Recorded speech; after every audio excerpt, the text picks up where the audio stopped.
अस्सलाम वालेकुम काश्तकार भाइयों, अगर आप चाहते हैं कि गवर्नमेंट ऑफ पंजाब की तरफ से आपको हर तरह की सब्सिडी वक्त पर मिले और फर्टिलाइज़र की सब्सिडी है, सीड की सब्सिडी है, जो भी गवर्नमेंट ऑफ पंजाब की तरफ से सब्सिडीज़ आएंगी, ख़ास करके फर्टिलाइज़र पे जैसे मैंने बताया, सीड की सब्सिडी है, इम्प्लीमेंट्स पे सब्सिडी है, और यहाँ तक कि ई क्रेडिट जो है बिला सूद कर्ज़ जाते हैं वो भी किसान कार्ड के ज़रिए से मिलेंगे।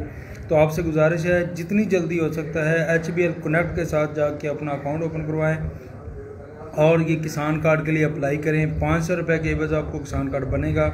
ये भी बात बताता चलूँ कि किसान कार्ड जैसे ही आपकी सब्सिडी एक दफ़ा आएगी किसान कार्ड में आएगी तो आपका जो ये 500 रुपये आप दे रहे हैं वो भी आपको वापस मिल जाएगा।